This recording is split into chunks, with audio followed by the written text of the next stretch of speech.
कल हमने एक बात कही थी कि हम एक श्लोक सुनाएंगे कि जगन्नाथ भगवान का दर्शन करने से सारे ग्रह जितने भी खराब हों, आज ही अपनी कुंडली दिखवाइए और उसमें पूछिए ज्योतिषी जी से कौन सा ग्रह हमारा खराब है, और उस ग्रह का हम आपको यहाँ पर एक निदान बता रहे हैं। उस अंग का जगन्नाथ जी का दर्शन करना नित्य, जरूरी नहीं जगन्नाथपुरी जाके ही करो, जगन्नाथ जी का चित्र सबके पास होगा, नहीं है तो गूगल से निकाल लो, कहीं से भी लाओ। उस अंग का दर्शन नित्य करना प्रारंभ, आपका वो ग्रह अपने आप ठीक हो जाएगा। और एक बात सुनो, अकेले एक ग्रह को क्यों ठीक करो, सर्वांगीण अंग का दर्शन करो, सारे ग्रह अपने आप सम हो जाएंगे। हमारे श्री जगन्नाथ जी का दर्शन करें। तो वर्णन करते हैं, बहुत ध्यान से सुनिए कि भास्करो दक्षिण नेत्रम वाम नेत्र विदुपनम मंगल नासिका क्षेत्रम वधूअधर एवच बृहस्पति तिलकम च स्वर्ण रत्न मंडितम शुक्र चतुशरः प्रोक्त शनि सर्वज्ञ विस्तरम साहु किरीट रूपम च मकराकृतरेव च केतुश्च भुजगांकारम कुंडली नागरूपकः एवं नव समाहार ग्रह साक्षात जगन्नाथ। श्री जगन्नाथ जी के रूप में सारे ग्रह, अब ध्यान से सुनना। सूर्य, ये सूर्य जो है ये जगन्नाथ भगवान का वाम नेत्र, ये सूर्य है। चंद्र जो है, सूर्य जो है ये दाहिना नेत्र है, और चंद्रमा जो है ये वाम नेत्र है। तो जब आप दाहिना नेत्र दर्शन करते हैं श्री जगन्नाथ जी का, आपका सूर्य ग्रह सम हो जाता है, और वाम नेत्र का दर्शन करते हैं तो चंद्र ग्रह सम हो जाता है। फिर मंगल ग्रह कौन सा है, बोले नासिका। श्री जगन्नाथ जी की जो नासिका है वो मंगल ग्रह का द्योतक है।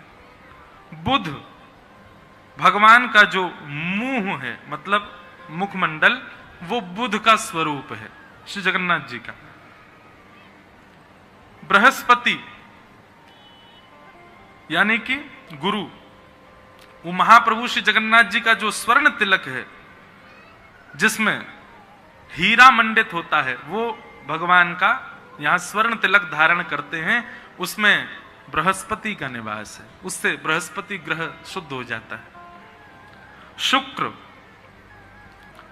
मुखार विंद को देखने पर चार कोने जो जगन्नाथ जी के दिखाई देते हैं, ऐसे जगन्नाथ जी का रूप कैसा है, ऐसे पूरा मुख है, तो ये जो चार कोने हैं श्री जगन्नाथ जी के, उनका दर्शन कर। बीच बीच में भैया वो बड़ी वाली एलईडी में जगन्नाथ जी दिखा देना हो तो, नहीं तो हमारे ये बैठे लो सब रे ग्रह बैठ के कथा सुनने हैं श्री जगन्नाथ। अब ये जो है, ये चार अंग जो हैं, ये चारों शुक्र के स्वरूप हैं। देखो आप विराजो, ये हमको वहीं के सेवायत ने प्रदान किए श्री जगन्नाथ जी।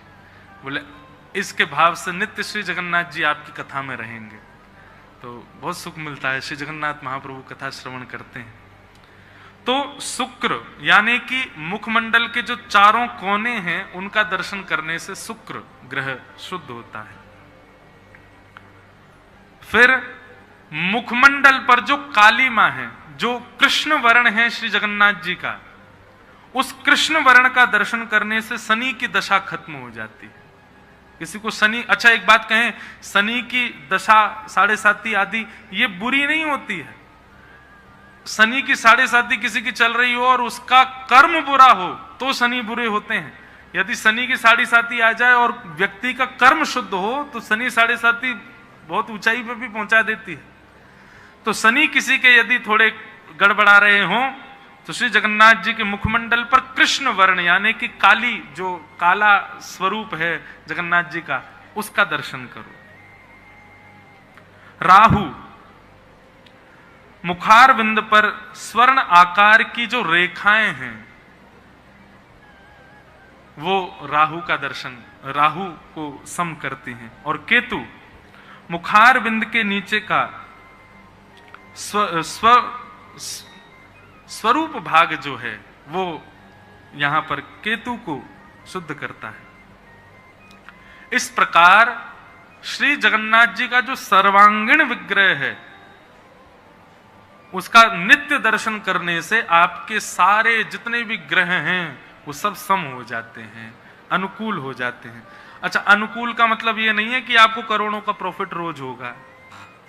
अनुकूल का मतलब ये है कि भक्ति में मन लगेगा, कथा सुनने में मन लगेगा, वृंदावन जाने का मन करेगा, संतों की सेवा का मन करेगा, ब्राह्मण सेवा का मन करेगा, ठाकुर जी की सेवा का मन करेगा, सबसे अच्छा बोलने का मन करेगा, सबका भला करने का मन करेगा। इसको समझिए शुभ।